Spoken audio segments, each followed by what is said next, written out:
They said, "Don't waste resources on her," and I was still conscious when my daughter said it.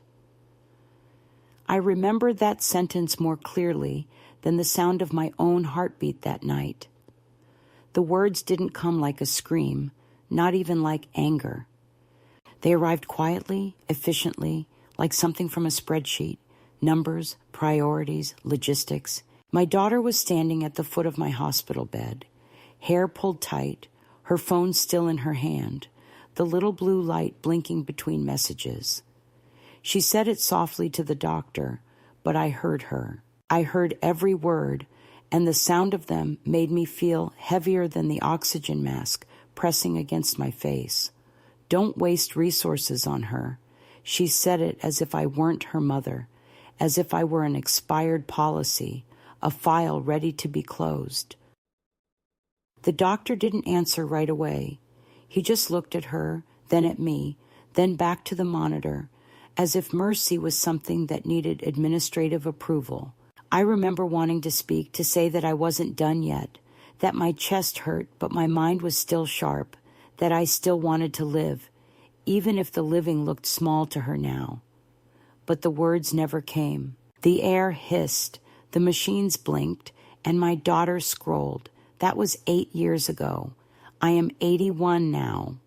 I live in a small apartment with walls the color of wet bread and a window that faces the parking lot of a grocery store. It's quiet here, too quiet most days, except for the morning deliveries and the occasional wind that shakes the aluminum blinds like an old rattle. I have a cat, or maybe he has me. His name is Casper, though he's black as coffee and twice as moody. I keep a chair by the window where the light hits just enough for him to nap and for me to read.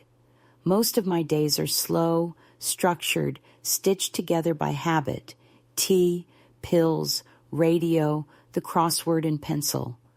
I talk very little now, not by choice, but by economy. There's no one left who listens past the polite pause. And yet, silence has its uses. It lets you hear what the world really thinks of you when it thinks you're no longer listening. My daughter's name is Evelyn. Once, when she was 6, she used to crawl into my bed at night and whisper that she'd never let me grow old. "You'll stay young because I'll take care of you," she said, all conviction and innocence. She liked to comb my hair with a plastic brush that pulled too hard, and I'd let her, because love hurts a little when it's still learning its manners. She grew up to be a woman of systems, Excel sheets, email chains, quarterly goals. She runs a department in a hospital now, which is almost poetic if you have the stomach for irony. When I got sick that winter, she was the one who admitted me.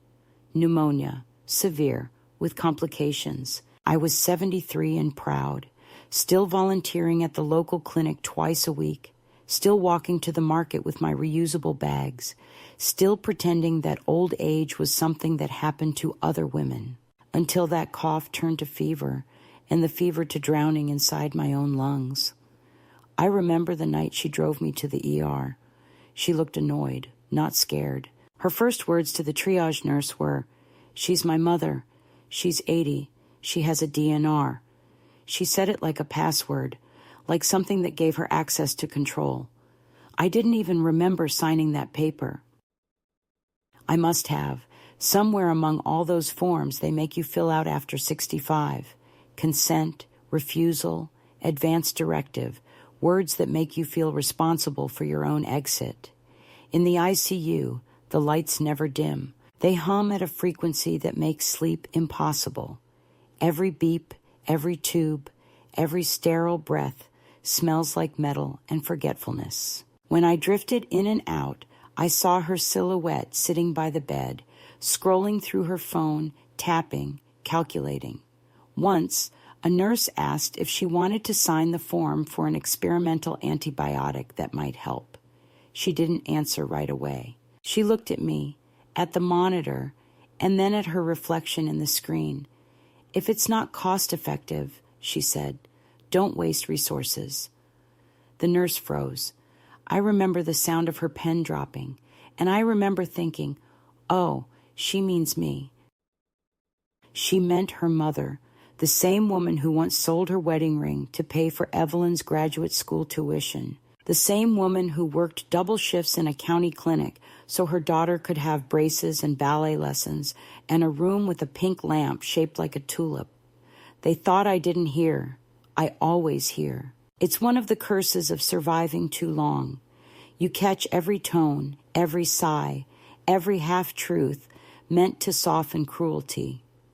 I survived, though no one expected me to. The doctor later called it an improbable recovery, as if my lungs had disobeyed his prognosis out of spite.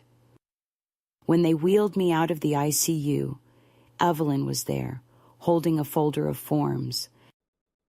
Her first words were, "We'll need to discuss long-term care." Not, "I'm glad you're alive." Not, "I thought I'd lost you." Just logistics. She talked about home nursing, insurance copays, dietary adjustments, as if my life were a case study in efficiency. I nodded, because that's what mothers do.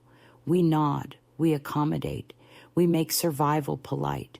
After I came home, things changed in ways too small for others to notice, but large enough to hollow me out. Evelyn began to speak about me as if I were already fading. "Mom doesn't remember much," she'd tell her friends, though I remembered everything. "She gets confused," she'd say. When I disagreed with her about money or medication, she'd pat my hand like one does to quiet a child. I stopped correcting her. There's no use trying to remind a person who has already rewritten the past. Some nights, when the oxygen machine hummed beside my bed, I'd think about those words. Don't waste resources on her. The sentence followed me like a smell that never washed out. I began to wonder what she meant by resources. Money? Time? Affection? Maybe all of them. Maybe she'd simply learned what the world taught her, that care is a currency and love must justify its cost. I didn't blame her entirely.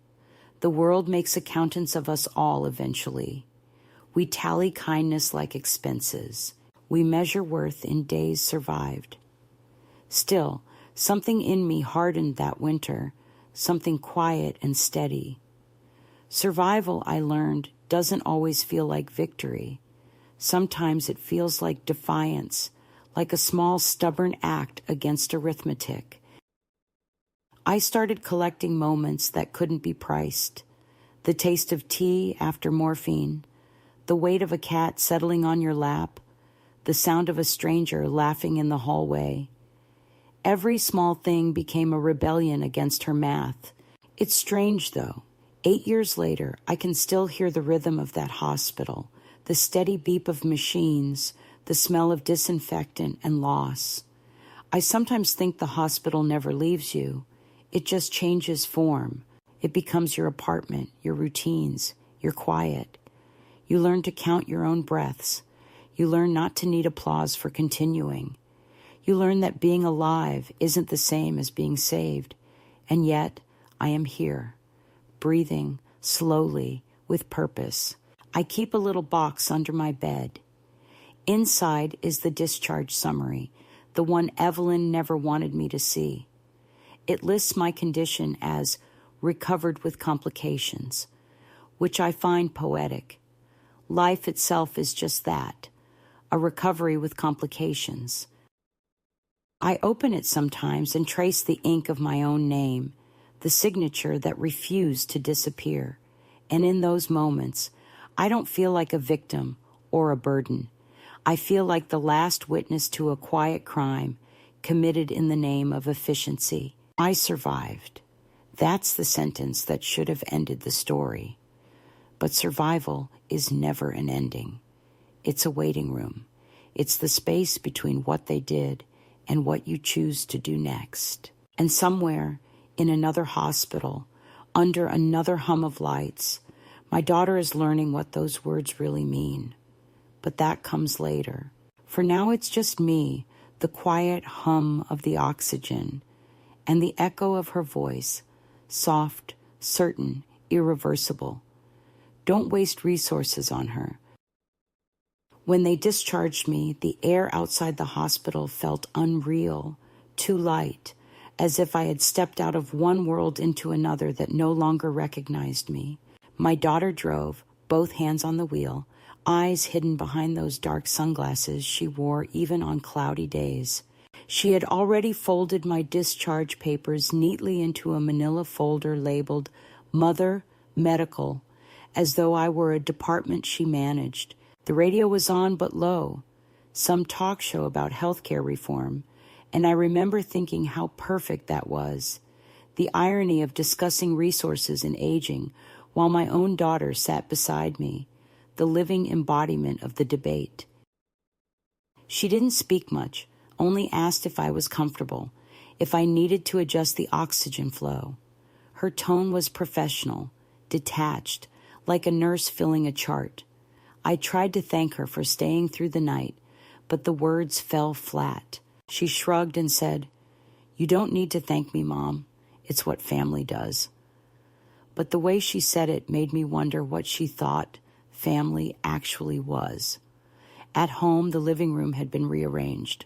My favorite chair was gone, replaced by a recliner that looked like something rented from a medical supply company. The coffee table was pushed aside to make room for a walker I didn't need yet. A large plastic box labeled Supplies sat on the counter next to a stack of forms and receipts.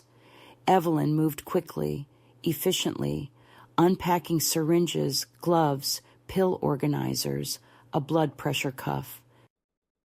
She narrated everything as she went, not to comfort me, but to demonstrate competence. The nurse will come every other morning. I'll handle the insurance paperwork. Try to stick to the meal plan. They recommend less sodium. She spoke like someone implementing a policy, not like a daughter welcoming her mother home. I watched her move through the room as if she owned not just the space, but also the air I was allowed to breathe. I wanted to tell her to stop, to sit with me, to talk like we used to when she was little, when she'd come home from school and collapse on the couch, still smelling of chalk dust and pencil shavings. But I didn't. I was too tired, and somewhere deep inside, something told me she wouldn't understand the language of softness anymore. That first night, I couldn't sleep. The house felt too quiet, the kind of quiet that isn't peace but absence. From my bedroom, I could hear the faint hum of the refrigerator, the occasional vibration of her phone on the counter. At one point, around midnight, I heard her on the phone. Her voice was low but firm, the same tone she used at work. "Yes, she's stable," she said. "No, they don't think it will happen again soon, but we'll have to monitor. I'm trying to keep expenses down. No, hospice isn't appropriate yet." That word, yet, slid under the door and into my chest like a cold draft. Hospice yet, as if my timeline were a line item on her budget. I turned toward the window, saw my reflection in the glass, pale, thin, with the oxygen tube tracing my face like a leash. I had never felt so alive and so expendable at the same time. The next morning, Evelyn brought me oatmeal and a stack of brochures.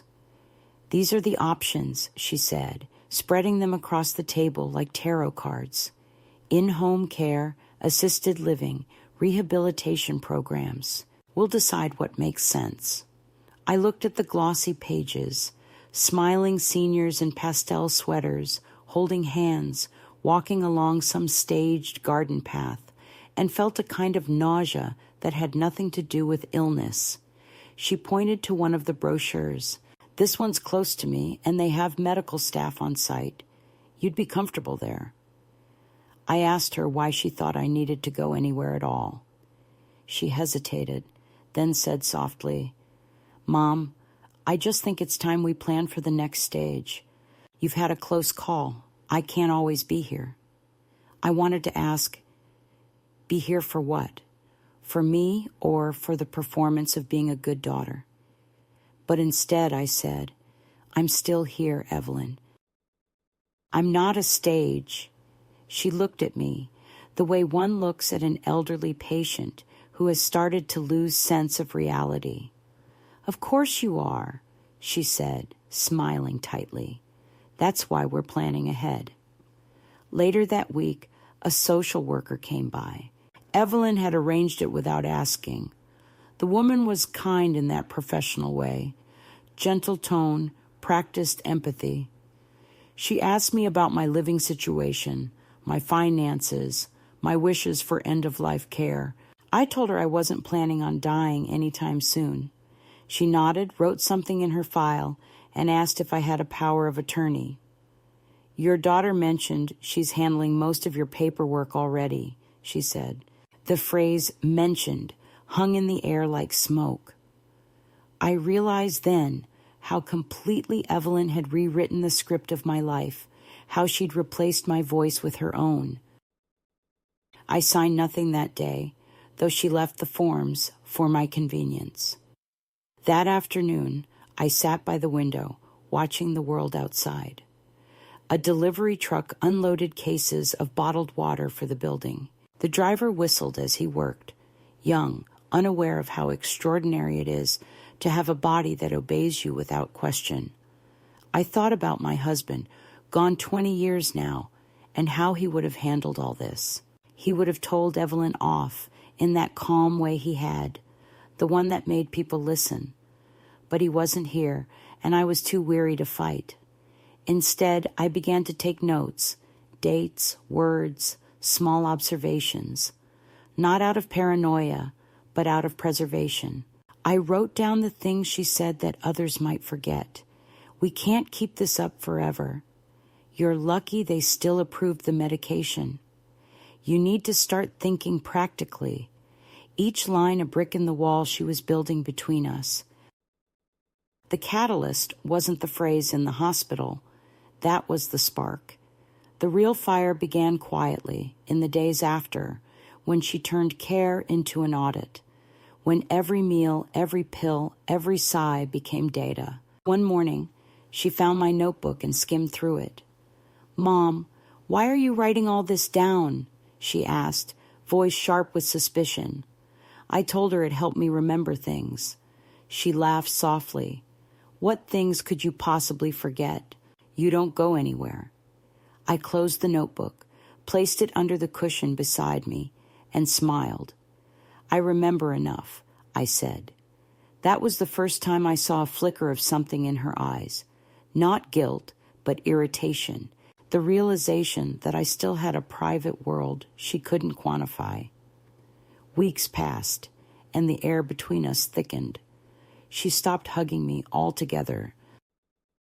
Her affection became transactional, reminders to take pills, updates about insurance, brief comments on the news. I existed in her life like a recurring bill, predictable and dull. And yet, there were moments, small ones, that betrayed something else. One night I heard her crying in the kitchen.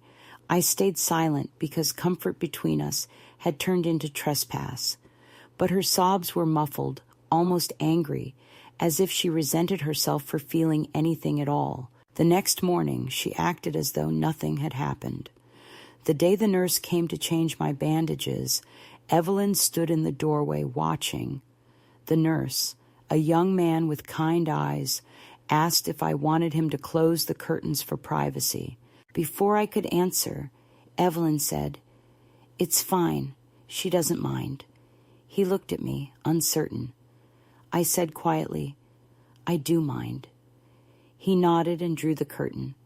I saw Evelyn's reflection in the glass, expressionless, lips pressed tight. That small act of defiance, that whisper of dignity, was enough to shift something in me. For the first time, I realized that survival wasn't the same as submission.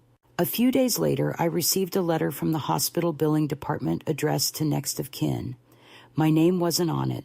It listed Evelyn as the primary contact and included a line about resource allocation for elderly patients with chronic conditions. The words blurred, but one phrase stayed sharp. Further interventions deemed non-beneficial. That was the phrase she'd repeated, the one that had nearly cost me my life. I folded the letter and placed it next to the notebook. I didn't cry. I didn't even feel anger. What I felt was something colder, clarity. That night, as I sat in the recliner, I made a decision. I wouldn't argue with her. I wouldn't beg to be seen. Instead, I would learn her language, efficiency, documentation, order, and I would use it quietly to reclaim myself. I opened a new page in my notebook and wrote. She said, "Don't waste resources. I will become a resource she cannot measure." That was the real beginning. Not the hospital, not the discharge, but that decision made under the low hum of the oxygen machine, when I realized the only way to survive her was to stop seeking permission for my own life. That was when I stopped being the patient and started being the witness. It began slowly, like rust, spreading beneath paint, quiet, deliberate, almost invisible until the day you notice the structure has changed shape. The house was no longer mine in any emotional sense.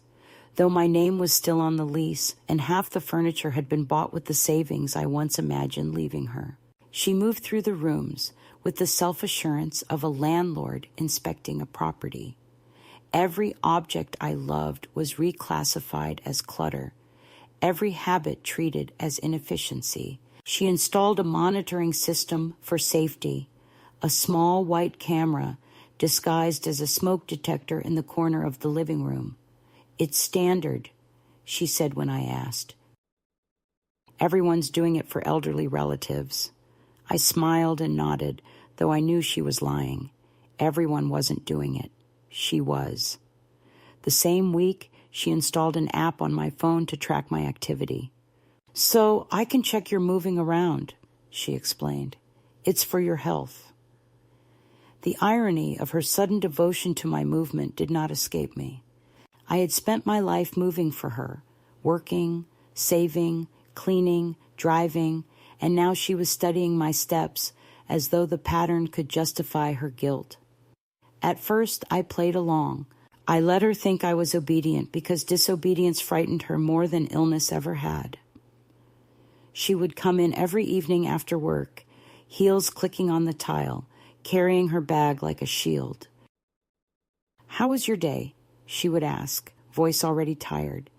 If I said quiet, she nodded. If I said good, she frowned suspiciously, as if joy required supervision. Once, I told her I had gone to the park. She paused mid-step. "Alone?" she asked, incredulous. "Of course alone," I said. "Who would you like me to hire as a chaperone?" She didn't laugh. "You could fall," I said. "I could breathe too deeply, or eat too fast, or blink too long. Life is full of dangers." That earned me a lecture about risk management. The language of affection had disappeared, replaced by terminology borrowed from corporate safety protocols. There was a woman in the park who sometimes sat near me on the same bench. Her name was Lillian, though she preferred Lil. She was a retired school teacher, silver hair cut close, eyes that never stopped scanning. We never exchanged much at first, just nods, small smiles. But one day she said, "Your daughter looks like she owns that fear she carries." It startled me, the precision of that observation. I asked how she knew. She said, "You can tell when someone measures love in control." I didn't answer, but that evening I wrote her words down in my notebook. I started recording everything, not for revenge, but for memory, because I had learned that people like Evelyn rewrite history with frightening speed. Weeks folded into months, and the air in the house grew thinner, not because of the oxygen machine, but because conversation had become a luxury we couldn't afford. She began speaking to me in schedules. "We have your appointment Tuesday. We'll reassess your medication next month. Don't forget your evening vitals." When she said we, She meant herself and her sense of duty, not me. I became the subject of her sentences, but never their participant. Sometimes she'd bring colleagues over, young doctors or administrators from her department, and they'd nod politely in my direction, as though greeting an artifact from another era. My mother used to be a nurse, she'd tell them, the past tense slicing through me like a paper cut. Used to be. She never said I still was, that I still read medical journals online, still remembered every dosage from memory. I became her cautionary tale about aging gracefully, the exhibit she dusted off when she needed to perform empathy. The quiet cruelty of it was that she thought she was being kind. She truly believed her system of control was a form of love. When she spoke about me to others, her tone was saintly, the martyrdom of the dutiful daughter. "I'm doing my best," she'd sigh. "It's not easy caring for an elderly parent alone." I was right there, breathing, listening, existing. The invisibility became so complete it almost impressed me. I realized that if she could erase me while I still occupied a chair in front of her, she would have no trouble erasing me entirely once I was gone. One evening, during dinner, I asked about her own health. She'd been pale, thinner, dark circles etched under her eyes. "You're working too much," I said. She waved her fork dismissively. "I can handle it. You just worry about staying stable." The word stable made me flinch. It was a word used for patients, not people. She must have seen it because she softened. "I just mean healthy," she corrected. But it was too late. I could hear the subtext: stay predictable, stay manageable. My small rebellions began around that time. I started turning off the tracking app at night, just for a few hours. I moved the living room camera slightly so it faced the window instead of the chair. I rearranged my medications on the shelf so the order confused her when she checked.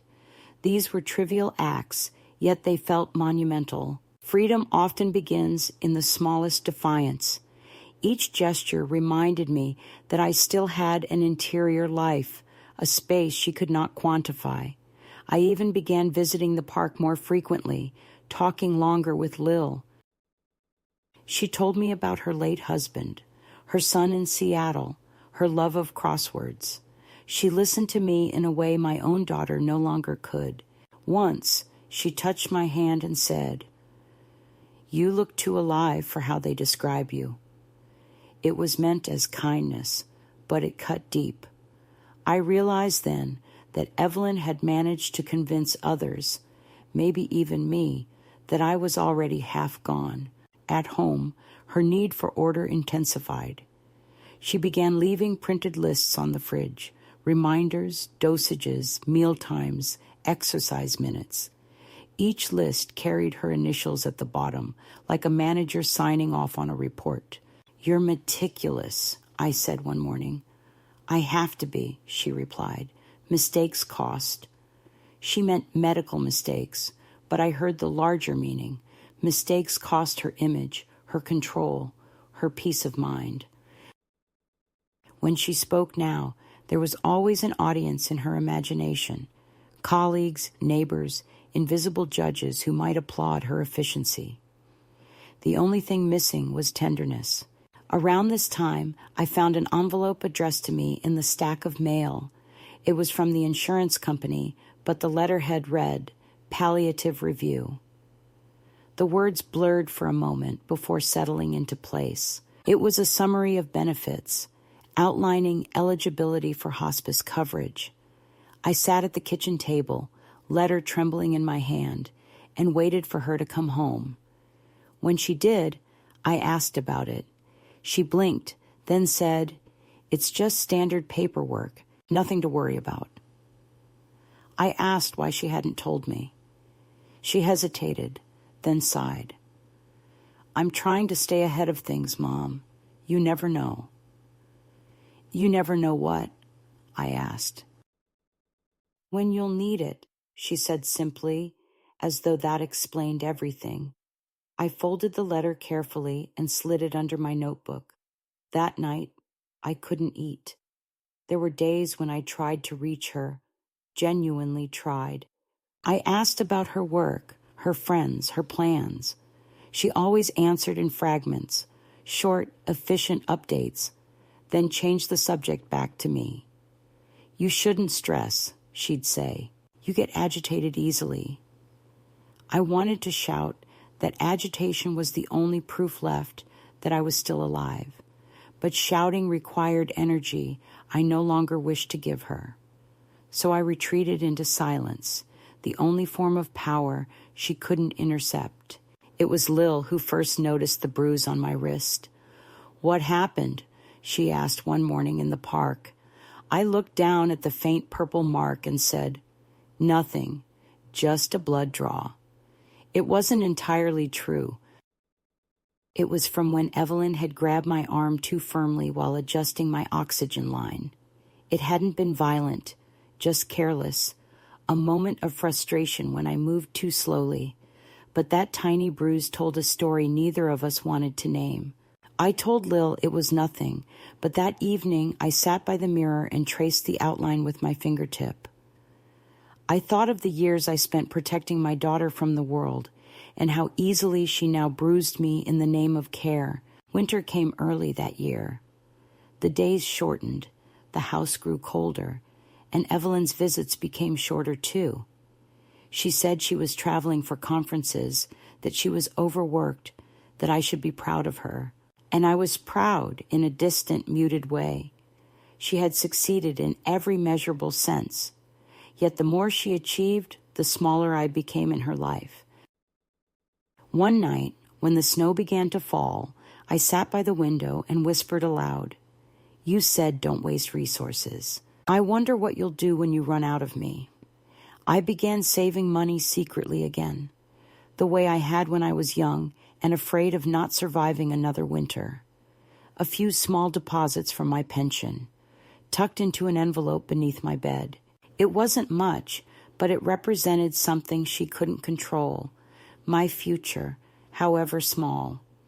I started writing letters too, not to her, but to myself, describing each day with unflinching honesty. They became a record of erosion, of love turned administrative, of the slow suffocation of dignity disguised as compassion. The escalation wasn't dramatic. There were no shouting matches, no slammed doors. It was the stillness that frightened me, the slow, clinical removal of my humanity under fluorescent light. Every new restriction arrived dressed as concern. Every decision was justified by data. And through it all, she smiled that same professional smile, the one that made strangers praise her dedication. One evening, I overheard her on the phone again. "It's manageable," she said.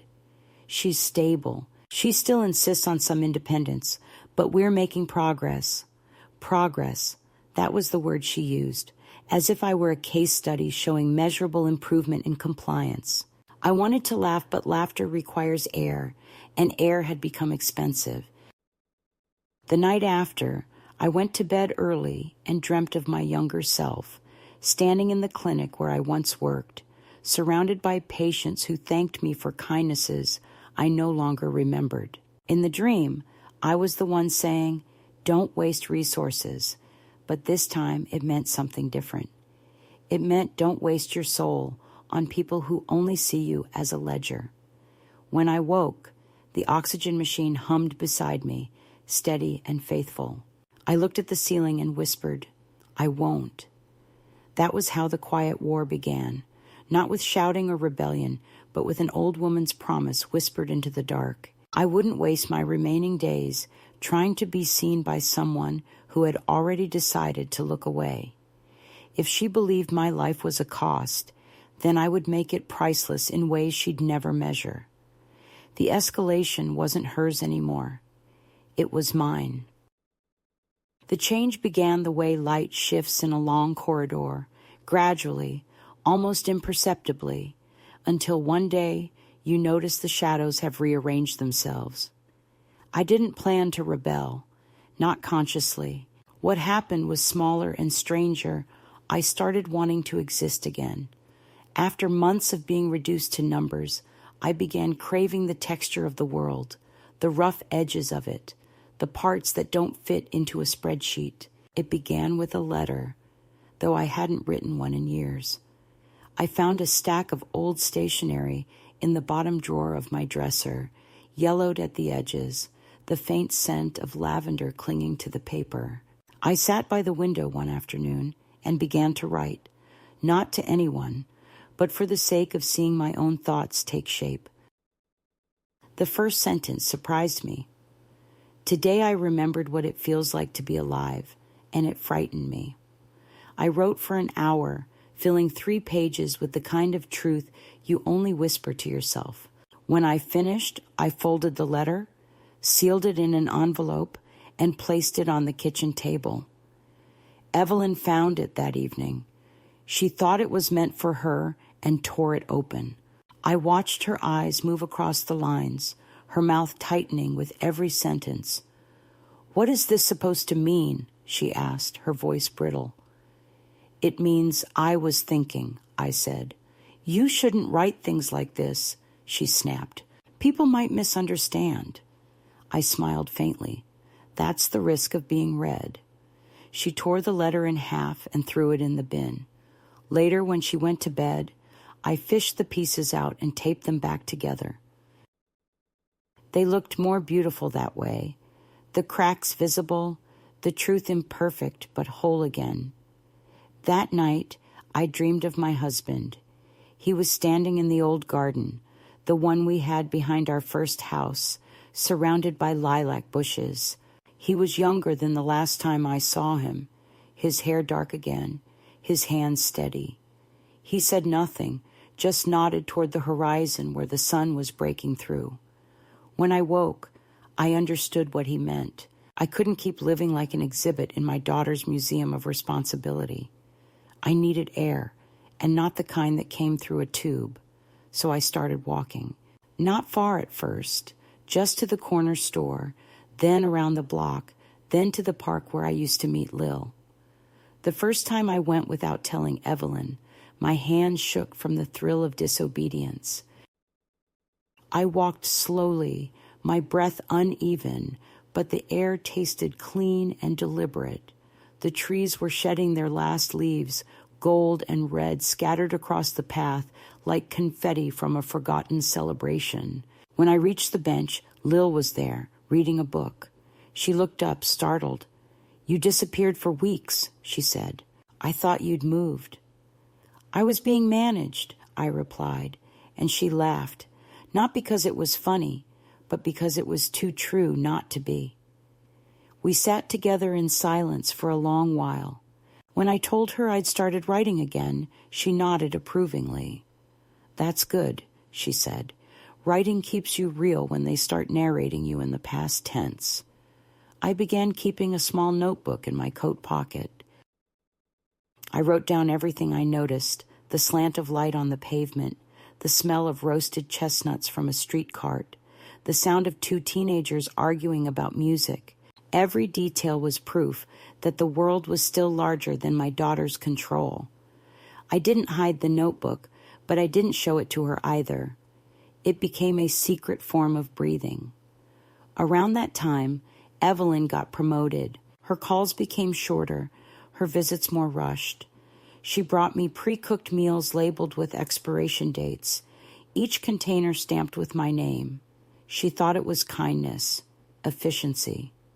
I saw it as evidence that she'd outsourced care completely, but her absence, instead of hurting, began to feel like permission. I had space again, silence without surveillance. I started rearranging the apartment back to my taste. The recliner went into the hallway, the coffee table returned to its rightful place. I took down the digital monitor she'd installed and replaced it with an old clock that ticked too loudly. The sound of its hands moving was the sound of time belonging to me again. One morning, while cleaning, I found an old photograph of Evelyn as a child. She was 7, standing beside me in the kitchen, covered in flour, smiling without self-consciousness. I remembered that day vividly, the first time she'd baked something on her own, a small lopsided cake that tasted of too much vanilla and pride.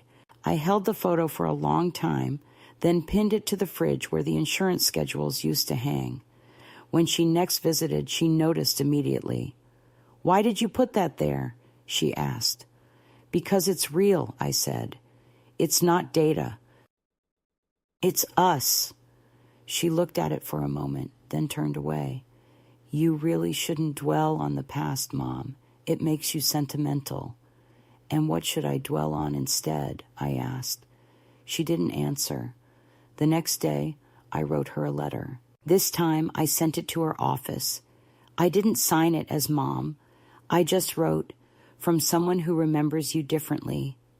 In it, I told her about the night in the hospital, about the words she said, about how they lived in me like a second pulse. I told her I wasn't angry anymore, just curious. How had she become this woman who measured compassion in cost-benefit ratios? I wrote, "I hope one day you realize that mercy isn't a resource, it's a reflex." I didn't expect an answer, and none came, but writing it felt like opening a window in a house that had been sealed for years. A week later, something unexpected happened. A letter arrived addressed to me, handwritten, no return address. Inside was a single sentence. "Sometimes love forgets its language." The handwriting was unfamiliar, but I knew it was hers. The letter had been written quickly, almost guiltily, the ink slightly smeared. I kept it in the drawer beside my bed. For the first time in years, I slept without the oxygen mask. The weeks that followed were gentler. I began cooking again, not the prescribed meals she brought, but the ones I used to love. Soups rich with herbs, bread baked until the crust crackled. I invited Lil over for lunch one afternoon, and we ate by the window, watching the city hum below us. She said, "You look different, softer." I told her it was the light, but we both knew it was something else. I was remembering how to occupy my own skin.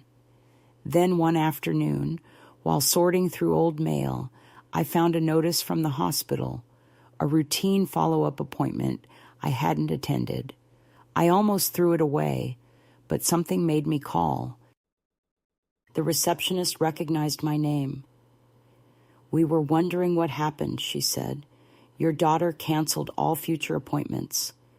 I hung up the phone and sat very still. For a long time, I stared at the calendar on the wall, realizing that for months she had been curating even my health, deciding what I did and didn't need. And yet, instead of anger, I felt an odd calm. I finally understood the extent of the illusion. She believed she was saving me from the world, when in truth, she was saving the world from me. That evening, I lit a candle and wrote another letter, not to her this time, but to the woman I used to be. "You have survived being forgotten," I wrote. "Now learn how to be remembered by yourself." I folded it carefully, placed it under the old hospital bracelet I still kept in a drawer, and closed it like a promise. In the days that followed, something inside me settled. The fear that had lived behind my ribs for years, the fear of disappointing her, of needing her, of becoming the burden she dreaded, began to fade. I realized that survival was no longer enough. I wanted to live deliberately, even if it meant defying her version of safety. I started volunteering again, once a week at the community library. The first time I stepped through those doors, I felt the weight of the years fall away. The librarian, a young man with a shy smile, asked if I could help organize medical books. I told him I used to know my way around a chart. He laughed and handed me a badge that said, "Volunteer." It was a small plastic square, but it felt heavier than any metal. When Evelyn found out, she was furious. "You can't do that," she said. "It's too much for you." I replied, "It's not too much. It's mine." We argued, not loudly but intensely. She accused me of being reckless. I accused her of being afraid of my independence. Finally, she said, "You don't understand what I went through when you were dying." And in that moment, I saw it, the raw, trembling fear behind all her control. She had watched me fade once, and the only way she knew to keep me alive afterward was to cage me. I didn't forgive her, not yet, but I saw her. That was enough for now. That night, I sat by the window with Casper asleep on my lap and thought about how strange it was. This thing called love, how it can harden into habit, how care can suffocate when it forgets to listen. I wrote one more line in my notebook before turning out the light. She thought she was saving me from death, but I was trying to save us both from silence. That was the midpoint of my story, though I didn't know it then.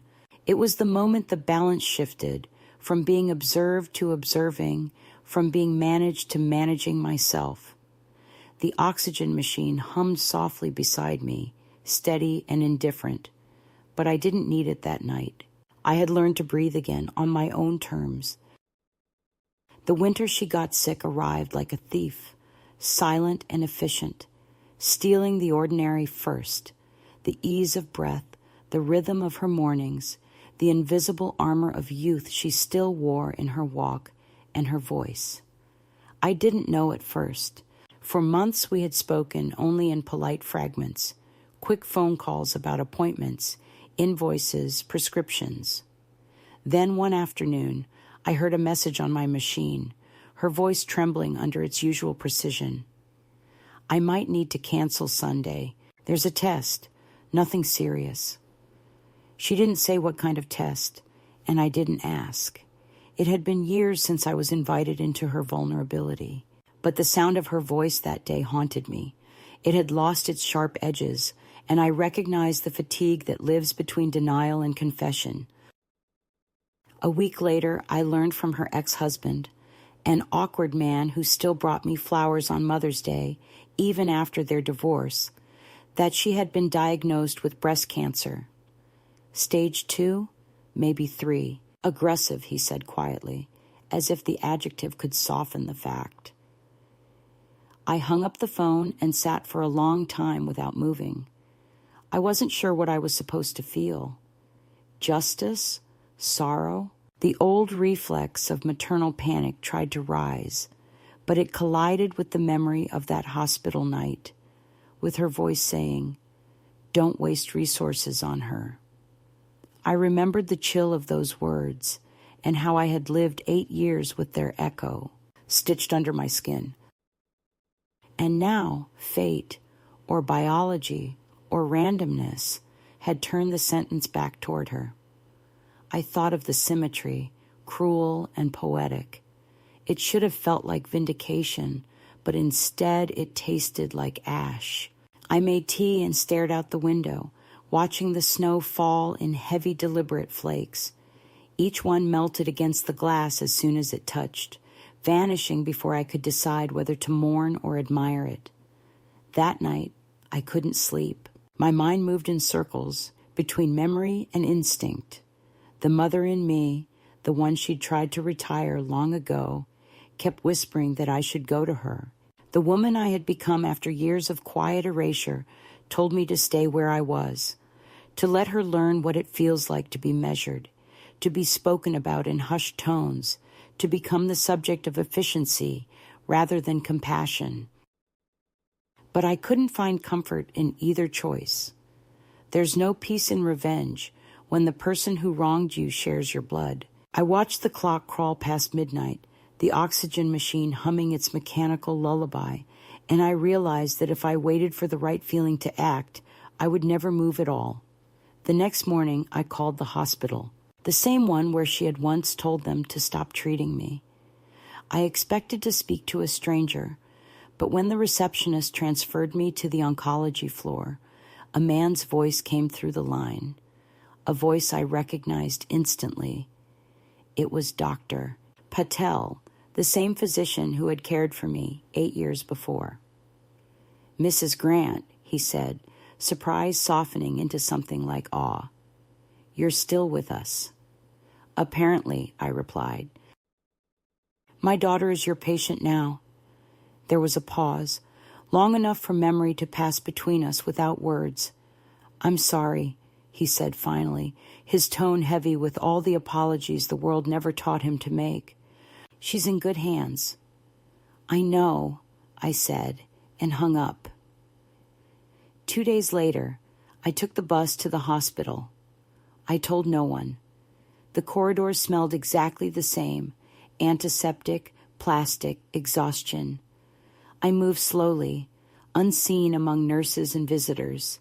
The elevator doors opened to the oncology floor, and I stood there for a moment, remembering the sound of my own breathing from years before, the hiss of oxygen, the weight of being half alive. I walked to the nurse's station and asked quietly for the billing office. The clerk behind the desk looked young enough to be my granddaughter. She asked for a name. Evelyn Grant, I said. I'm here to settle her balance. She blinked, confused. Are you authorized on her account? No, I said, but I'm her mother. The word felt foreign in my mouth, almost ceremonial. She hesitated, then handed me a form. I filled it out slowly, my hands steady, each number deliberate. When she told me the amount, I nodded, opened my purse, and counted out the cash I had saved over the years, the secret money I'd hidden away in envelopes, little fragments of independence I thought I might need for my own funeral. I slid the bills across the counter. Apply it anonymously, I said. She doesn't need to know. The clerk looked at me as if she were seeing something sacred. Are you sure? She whispered. I smiled, completely. When I stepped out of the hospital, the air felt sharper than I remembered.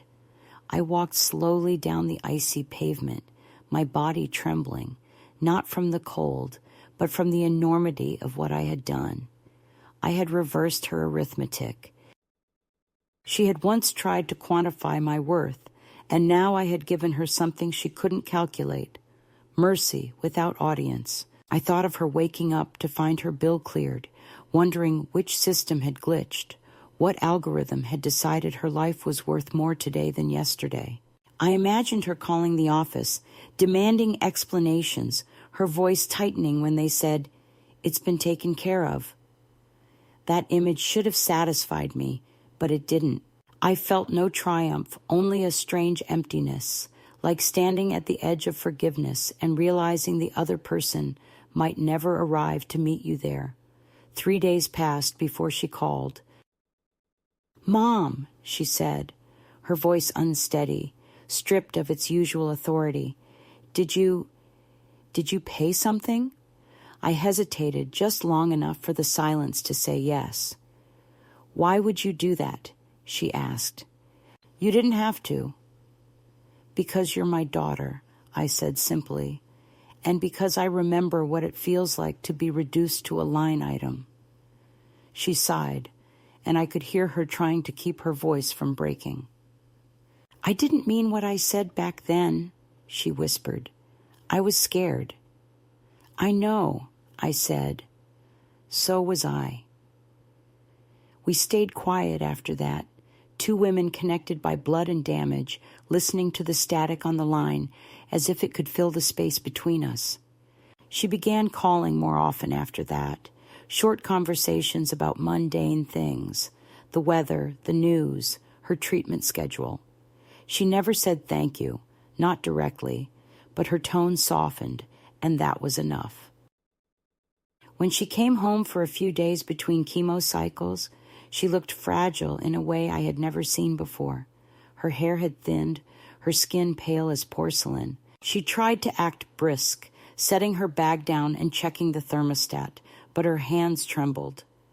"You don't have to pretend," I said gently. "You're allowed to be sick." She gave me a look of almost childlike surprise, as if she'd forgotten that permission existed. The weeks that followed were a strange kind of mirror. I became her caretaker in ways that didn't announce themselves. I cooked soups, cleaned quietly, changed her sheets when she was too tired. She resisted at first, insisting she could manage. I let her have that illusion because I understood the cruelty of being told you can't. Sometimes she'd wake in the middle of the night, disoriented, calling for water, or just sitting silently at the edge of the bed. I'd bring her a glass and stand beside her until her breathing evened out. In those moments, I saw glimpses of the child she used to be, the one who once ran to me with scraped knees, certain that my hands could fix anything. One evening, she broke down. It was quiet at first, just a tremor in her voice as she told me about the scans, about the uncertainty. Then the words tumbled out, ragged and uncontrolled. "I keep thinking about what I said," she cried. "That day in the hospital, I hear it every night. I didn't mean it, Mom. I was so scared of losing you that I tried to make it logical." I sat beside her, my hand resting on hers. "I know," I said again. "We say terrible things when we mistake fear for reason." She shook her head. "I became everything I hated, efficient, cold, cruel. I thought if I could organize your dying, I wouldn't have to feel it." Her confession didn't free her, but it softened the air between us. I didn't tell her I forgave her. Forgiveness felt too grand, too final.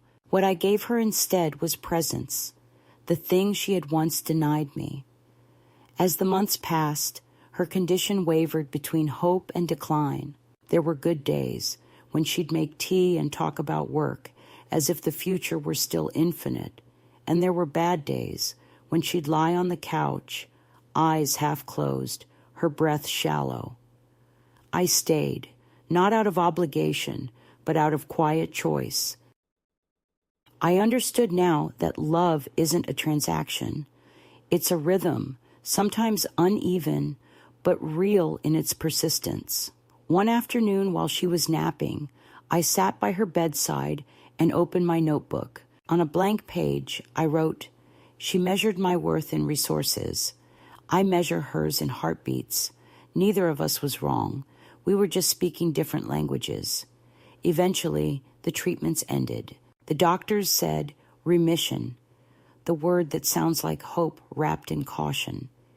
She moved back to her own apartment, promising to visit often. I didn't expect her to, but she did. Each visit was quieter, gentler. She'd bring flowers, groceries, sometimes just herself. Once she asked if I wanted to go to the park. We sat on the same bench where Lil and I used to meet, though Lil had moved away by then. Evelyn watched the trees sway and said, "It's strange how life loops back on itself." I nodded. "It's the only shape it knows." She laughed softly, a sound I hadn't heard in years. That winter, I caught a cold that lingered longer than it should have. Evelyn panicked, insisting I see a doctor. "You're still my mother," she said, the sentence heavy with all the years she'd spent pretending otherwise. As I sat in the clinic waiting room, she held my hand, her grip weak but insistent. "You're not allowed to leave before I do," she said, half joking. I looked at her and saw not the efficient administrator, not the distant daughter, but a woman stripped of her armor, finally equal to her own fear. "I'll do my best," I replied. When we got home, she made me soup, the same recipe I used to make for her when she was small. The taste was imperfect, too much salt, not enough patience, but I ate every spoonful. As I watched her move through the kitchen, I realized that healing isn't a straight line. It bends and fractures, it doubles back, it learns how to breathe in unfamiliar air. I knew then that we would never erase what had happened, but we didn't need to. Some wounds don't close. They just learn not to bleed. That night, after she'd gone to bed, I stood by the window and looked out at the snow-covered street. The city was silent, blanketed in light. I thought of all the years between us, the distances built and crossed, the words said and unsaid. I realized that the real act of love isn't forgiveness, it's endurance. It's choosing to stay when staying costs you the shape of your pride. And as the snow kept falling, I whispered the sentence that had haunted me for so long, changing just one word. Don't waste mercy on her. It sounded different this time, no longer bitter, but true. In the morning, I found a note on the kitchen table in her handwriting. You were right, Mom. Compassion isn't a resource. It's the only thing that multiplies when it's spent. I folded it into my notebook, next to the old taped-together letter from years before. Life, I realized, doesn't repay debts. It transforms them. I had paid hers, and somehow, without either of us noticing, she had begun to pay mine. It happened almost by accident, the moment that would undo and complete everything at once, and it came not in crisis, but in quiet, on a gray afternoon that smelled of rain and hospital soap. Evelyn had been doing better for months. Her hair was growing back, softer now, a lighter shade that made her look younger, almost like the girl who once ran barefoot through sprinklers. We had fallen into a rhythm that resembled peace, phone calls that ended in laughter instead of obligation, visits that no longer required an excuse. Yet I could sense it, a restlessness in her voice, the unease of someone waiting for a verdict. She spoke often of going back to work, of resuming her projects, her sense of control. I understood. Illness strips you of structure, and when the body begins to heal, the mind scrambles to rebuild its scaffolding. But I also knew that she was running from something unnamed, something that still lived between us, like a third presence in the room. The words she had spoken 8 years ago, the ones that nearly buried me, had not vanished. They had simply gone underground, humming beneath our every conversation, like an old wound waiting for air. The day before everything changed, she stopped by unannounced. It was late afternoon, and the light had that bruised quality it gets before a storm. She looked different, rested, radiant, but with a tightness around her mouth I recognized too well. I had my checkup, she said, as she set her bag down. They think it's back. They're not sure, but the scans look uncertain. She said the word as if she were describing a financial forecast, not her own body. I waited for fear to appear in her eyes, but there was only fatigue. What did the doctor say? I asked. More tests, maybe another round of chemo. They'll let me know next week. She sat on the edge of the sofa, her hands clasped so tightly, her knuckles turned white. Mom, she said finally, if it comes to that, if it gets bad again, I don't want to go through what you did. I don't want to fight just because I can. I want to decide when it's enough. For a long moment, the room was silent, except for the ticking of the clock. I looked at her, this woman who had once measured my worth in resources and was now trying to measure her own in time. You want to die on your own terms, I said softly. She nodded. Yes, and I don't want you to talk me out of it. I've watched what happens when medicine becomes cruelty. I won't do that to myself. Promise me you won't stop them if I say I'm done. It was almost unbearable, the symmetry of it. She had once stood at the foot of my bed and asked the doctor not to waste resources, and now she was asking me to do the same for her. The universe, with its dark humor, had placed us back in that same moral geometry, but this time the roles were reversed. I should have refused, should have told her that no mother can promise to let her child die, but the words wouldn't come. I simply said, "We'll see," which was neither lie nor truth, only the space between. After she left, I sat alone at the kitchen table until night fell. I thought about mercy, about the strange economy of it, how it always demands a price. Years ago, she had tried to buy my peace with practicality. Now she wanted to purchase her own release with my consent. I understood her logic. She wanted control, dignity, a way to decide the terms of her suffering. But I also knew that life has a way of outlasting our plans. My whole existence had been a refusal to end neatly. I wasn't ready to become the witness to her self-erasure. I needed to find a way to give her what she asked for without surrendering what I had fought so long to reclaim. The right to choose compassion over calculation. 2 weeks later, the diagnosis was confirmed. The cancer had returned, fiercer this time, unwilling to be reasoned with. She tried to pretend it was manageable, but I could see the terror in her eyes when she thought I wasn't looking. She moved into my apartment for treatment, the same small space where I had once fought for my own breath. The oxygen machine still stood in the corner, unused now, but its presence was a reminder of what we had survived. The roles shifted quietly.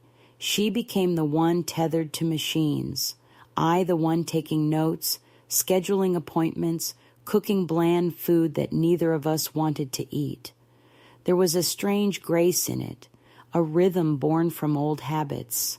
I found myself humming while changing her dressings, the same lullaby I used to sing when she was a child. Sometimes she smiled faintly and whispered, "I remember that," before drifting into uneasy sleep. One evening, after a long day at the hospital, I noticed the envelope on the table. It was addressed to me in her handwriting, my name written with deliberate care. Inside was a letter, short and precise. "If things get worse, don't let them keep me alive by force. Let me go the way I should have let you go. It's the only way I can make peace." The paper trembled in my hands. I folded it back into the envelope and placed it under the small porcelain vase she had given me years ago. I couldn't bear to answer. The next morning, she collapsed in the kitchen. The ambulance came quickly, the same familiar whirl of noise and urgency. At the hospital, they placed her in the ICU, the same ward, the same sterile hum, the same doctor. I stood by her bed as machines surrounded her, their lights blinking like distant stars. Dr. Patel looked at me with quiet understanding. "We need to know your decision," he said. "She's unconscious. There's still a chance, but the treatment will be harsh. It could buy her time, or it could—" He didn't finish the sentence. I thought of the letter in my purse, of the promise she wanted, of the years she had stolen from me with her words. I thought of mercy and debt, and what it means to love someone who once chose logic over you. And then I heard my own voice say, steady and clear, "Do everything you can." She would do the same. He nodded and gave the order. The machines came alive, the room filling with the rhythm of survival. I stood there watching, my hand on the cool metal rail, feeling the weight of every breath she took. It was an act of rebellion disguised as love. I was refusing to let her die on the same altar where she had tried to sacrifice me. I was rewriting the story, one heartbeat at a time. Hours passed. At one point, a nurse whispered that she might not make it through the night. I stayed anyway, my chair pulled close to the bed. Around 3 a.m, she stirred. Her eyes fluttered open, unfocused. "Mom," she whispered, her voice barely a sound. "Why?" I leaned forward. "Because compassion isn't a transaction," I said quietly. "Because love isn't a formula. Because you taught me what it means to be cruel, and I chose not to learn it." She tried to smile, or maybe it was just the faint movement of her lips. A tear slid down her cheek, and I wiped it away with the corner of the blanket. Rest, I said. The world can wait. She closed her eyes and her breathing evened out. She survived that night, then the next. Slowly, she began to recover. The doctors called it miraculous again, as they had for me. When she was strong enough to speak, she looked at me with something raw and luminous in her eyes. "You didn't listen to me," she said. "No," I replied. "I listened too well." She laughed then, a small broken laugh that sounded like forgiveness. When she was discharged weeks later, I accompanied her home. The walk up to her apartment felt endless, each step heavy with the knowledge of how close we had come to losing each other again.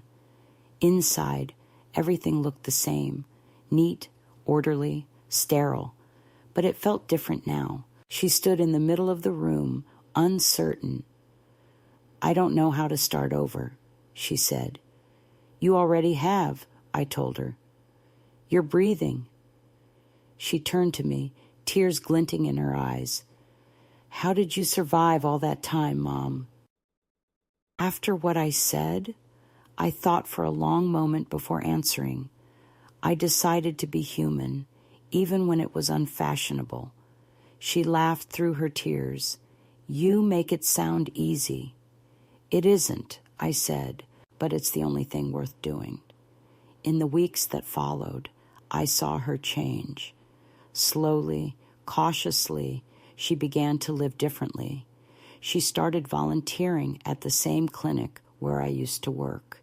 She cooked again, wrote again, laughed with neighbors, and sometimes, late at night, she'd call me just to talk about nothing.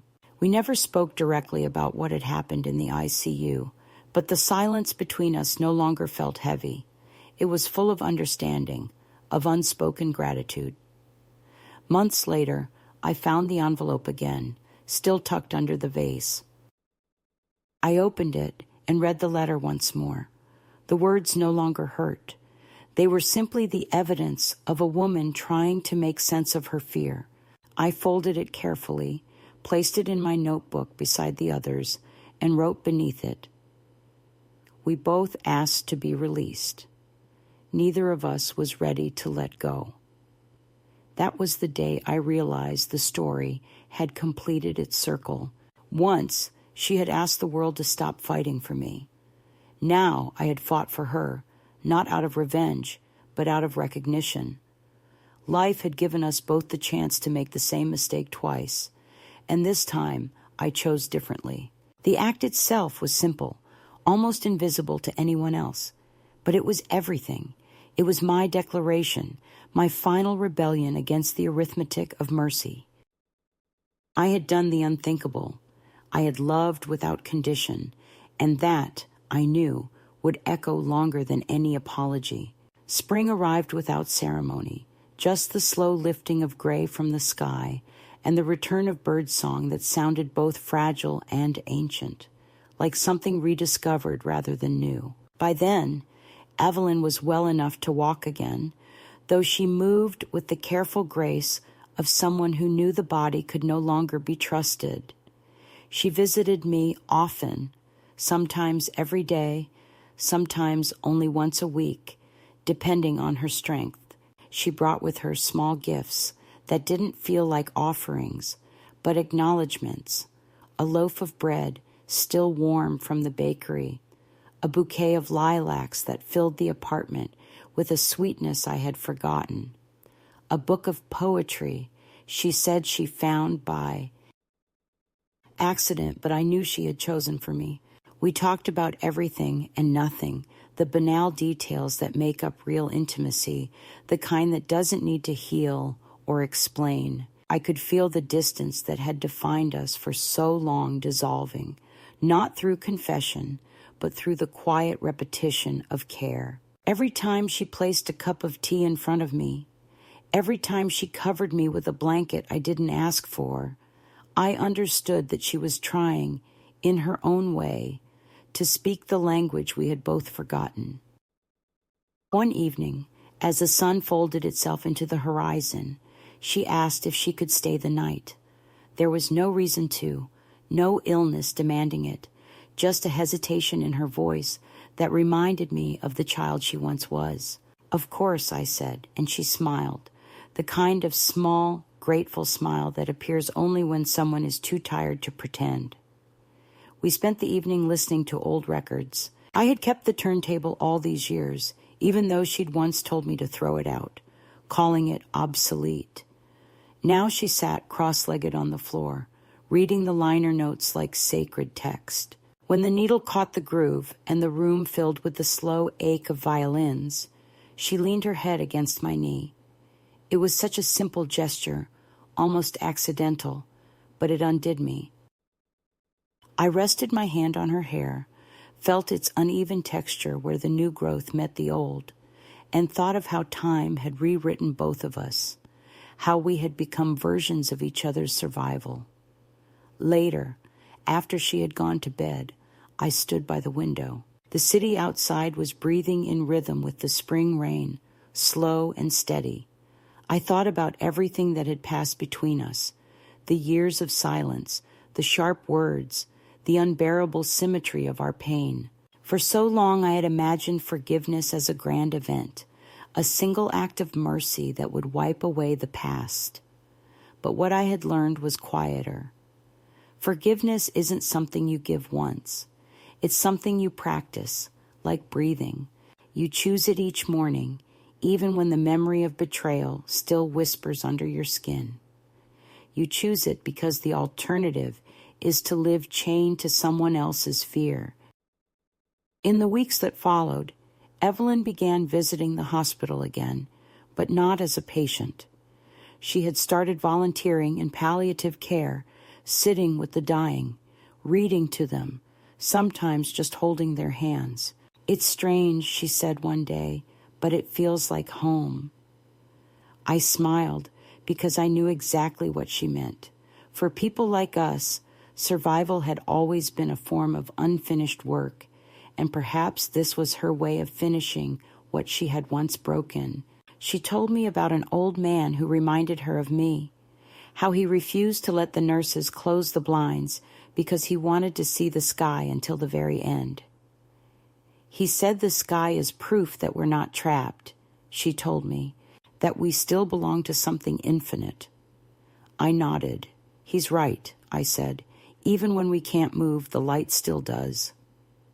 When summer came, I grew weaker.